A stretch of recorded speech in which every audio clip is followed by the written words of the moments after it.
හරි හරි.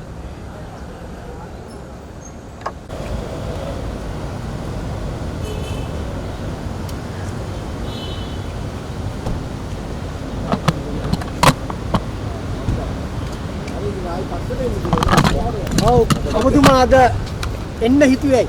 මට එන්න කියලා තියෙනවා දැනුම් දෙන එක කරලා තියෙනවා මට මගේ පුතාට. අනිවිඩයක් කියලා තියෙනවා CID එකේ. ඔබතුමාට බාරෙන්න. අද 9ට එන්න කියලා. බාර වෙන්න නෙමෙයි. 9ට එන්න කියලා කටුත්තරයක් ගන්න තියෙනවා. ඔබතුමා හැංගිලා හිටියද? හැංගෙන්න අවශ්‍ය නැහැ. දැන් බාර වෙන්න කියලා තියෙන්නේ. ඔය දැන් නෙවලදී. ඊයේ වෙලා තියෙනවා මේක ගෙදරට. ඒක ලැබිලා තියෙනවා. ඒ ලැබිච්ච මම ඇවිල්ලා තියෙනවා. ඒ කියන්නේ මේට ඉස්සෙල්ලා ඔබතුමාට එහෙම එන්න නෑ මට දැනුම් දීලා නැහැ. කිසිම දැනුම් දීමක් තිබුණේ නැහැ. මොකක්ද හේතුව කියලා දැනුම් දීලා තියෙනවද? හේතුව දැනුම් දීලා දාන්නලා නැහැ. කටුත්තරයක් ගන්න කියලා නම්බරයක් දාලා තියෙනවා.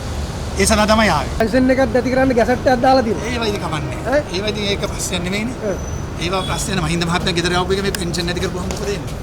දැන් ඔබතුමා එන්න බලාපොරොත්තු වෙන යන්නේ. මම එන්නත් බලාපොරොත්තු වෙන ඇතුළෙත් ඉන්න මගේ ඒක මට ඒක ප්‍රශ්නයක් නෙමෙයි. ඒවට ඒ එන්නද යන්නේ නැත්te කියන එක ඔයගොල්ලෝ දන්නවනේ වෙනදී.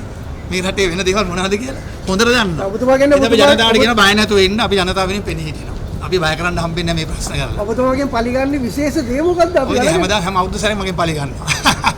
ඒක ඒගොල්ලෝගේ තමයි දැනගන්න ඕනේ. මොකක් හරි විශේෂත්වයක් ඇති.